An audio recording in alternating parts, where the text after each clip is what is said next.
relaxing. This was not relaxing at all. This was very violent and very long. Now, it is now morning in Japan, roughly 9:30 a.m. in the morning. Of course, the epicenter of this disaster is in the northeast in Sendai. But there in the capital city in Tokyo, are you seeing any clear evidence of damage, destruction from the earthquake?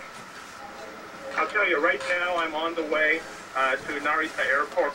We've just crossed over from Tokyo metropolitan area into Chiba Prefecture, and I'm seeing the first damage that I've encountered. The road is buckled, there's water coming up through the pavement, and it's contributing to the horrible traffic jam. There are just endless lines of cars on every side street headed from the city out to the airport. Now, there's a state of emergency in place at the Fukushima nuclear power plant, which I understand is 150 miles north of Tokyo. Now, evacuations are underway, but only within a couple miles radius there at the plant. Are citizens in Tokyo on edge on the back of this news? Well, I'll tell you, the streets are strangely quiet here. There are a few people out on their bicycles. I've seen a family or two out for a walk, but it's generally much more quiet than you'd expect it to be on a Saturday morning. I think a lot of people are at home glued to their TV sets trying to get the latest information. I think there's a lot of concern here. All right, Bill Satui of Southern Methodist University, eyewitness there at the scene there live in Tokyo. Thank you very much indeed. Let's head back to John. And Christy, you mentioned the concerns about that nuclear facility. Let's bring in Howard Schaefer of the American Nuclear Society. He's a former Navy nuclear submarine engineer and has worked on nuclear plants in Vermont and Taiwan. Mr. Schaefer, thank you so much for joining us. I'm just showing our viewers, I want to show them where some of these nuclear sites are. Obviously, Japan is heavily reliant on nuclear power, but it is this site here, the Fukushima site, about 170 miles north of Tokyo, we are told is the problem. From what you have heard, sir, officials say they've had a problem cooling the reactor. They've lost power, then they were on the backup battery system, and they say that 1,000 times the normal radioactivity levels around that plant, but they say the public should not be concerned. Do you buy that? Yes, I do. From the IAEA mail you sent to me, if they're doing some venting, which would be normal for this scenario, it might raise the level in the control room, but the level in the control room normally is what they might have at home.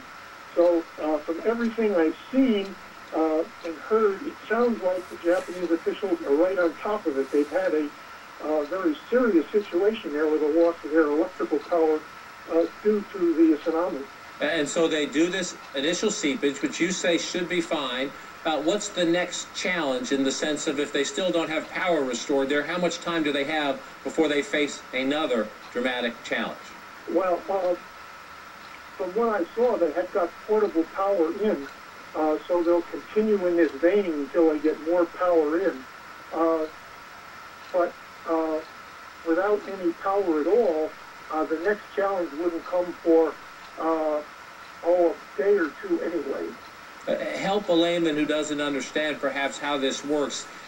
When there's an earthquake, there's a trigger, they're automatically shut down, but then if you lose power, describe the challenge, essentially, the cooling challenge, and the fact of how hot the core would be and why it's so important to cool it down.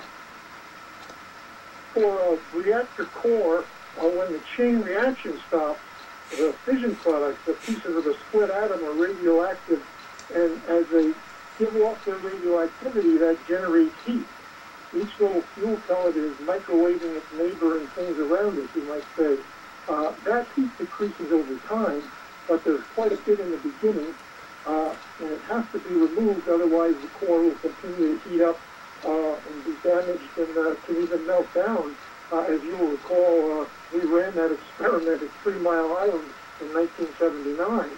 So partially melted core is terrible for the reactor, but not for the public, because the reactor with the containment will keep those products inside the containment. And in a place that is, A, so reliant on nuclear power, but then also, B, so susceptible to earthquakes. Tell us how a nuclear facility here might be built differently, I assume very differently in some ways, than a nuclear facility in the United States.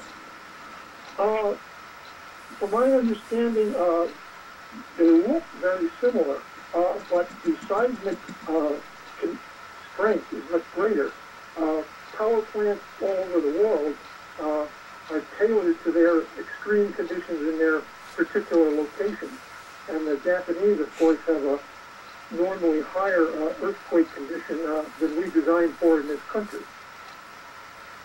Schaefer, we appreciate your insights and your expertise on this challenge for the Japanese government and the Japanese people tonight. We hope we can keep in touch with you as this plays out. When we come back, the science behind tsunamis, why earthquakes cause them, and how we've learned... Well, earthquakes are in the news today. Earthquakes are in the news today now. And tsunamis and earthquakes.